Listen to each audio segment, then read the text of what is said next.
Okay, let's continue with some more scales now. The scales, we're going to be focusing predominantly here with the left hand, doing all the white key scales, okay, 1 octave.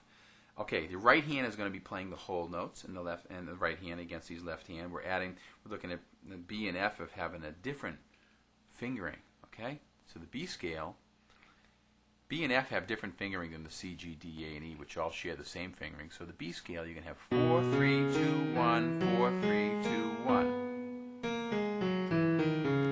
Start on the 4th finger.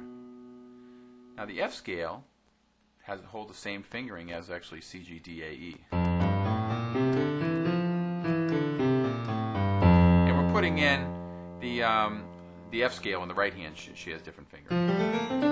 See, it ends with the 4th finger. So right here has the same fingering as the C, G, D, A, and E left hand. Okay. So if we do the hold notes in the right hand, watch this.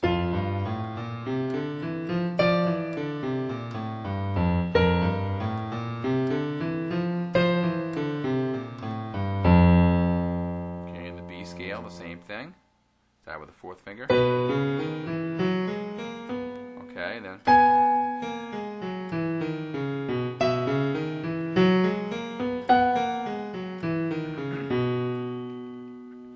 Okay, now see how that works? Now, you want to work through all these scales, the C, G, D, A, E, B, and F, with each of these scales and playing those right hand the whole notes into the right hand. Okay, this is a tremendous exercise. Now, step 2 presents a nice exercise as well, because now you're going to do different tones. So, for example, let's look at the E scale on the left hand. You can play like.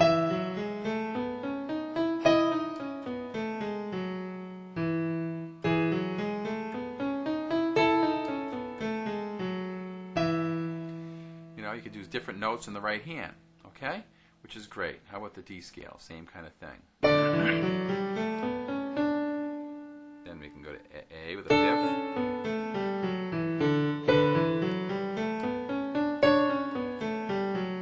Isn't that great? It's really a wonderful place to be, because it really, by putting those single notes into the right hand, by getting away from our set hold note structure, you can put anything here. It really makes you learn the degrees of the scale much better than ever.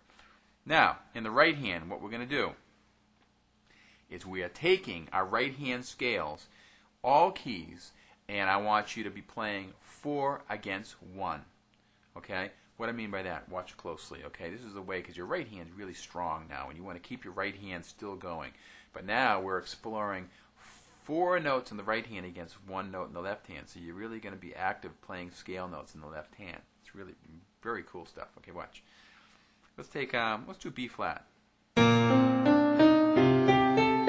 Let's do the regular whole notes first. See how that works? So you're doing 4 notes. 1, 2, 3, 4. 1, 2, 3, 4. 1, 2, 3, 4. 1. Now, more importantly, you want to get to that higher level where you're playing varied notes in your left hand. Okay?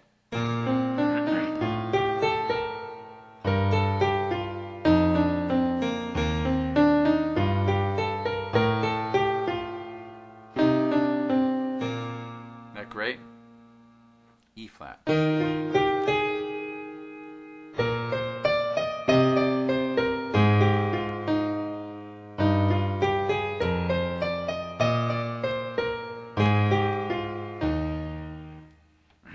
that great? So now, by having 1, 2, 3, 4, call up another one, you're really being forced to put in other notes within the scale. Now this works in at real high levels of playing in what we refer to as counterpoint. This is something that you're not seeing right now as a beginning student. You know, I mean, you're really not seeing that as the earlier levels of, you know, a scale process, because, but this technique that I'm showing you is probably one of the higher levels of piano playing that you'll find. Okay, watch when you're taking tunes and you get into playing different lines going different ways, or different scales going different ways.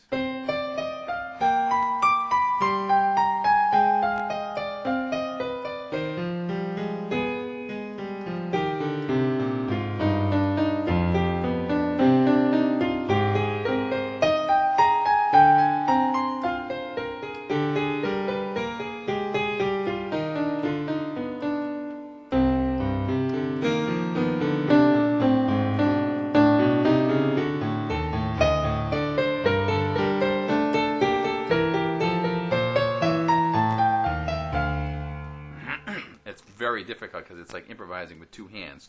But this is where this is going to take you. So what you can do is when you're starting to introduce this left hand, you can actually start off, you know, when you're playing the right hand scales, you can go like, you start going down the scale.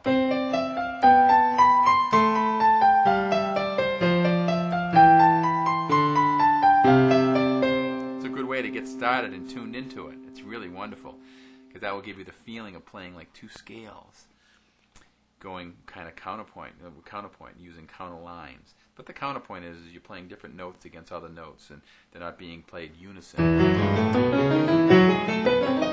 You know, when you start playing things together, you start going counterpoint. That's going away from each other. Okay, enjoy this. This is entering some very high-level levels here, and but I'm glad we were able to shed some light on where it's going. Okay, enjoy it.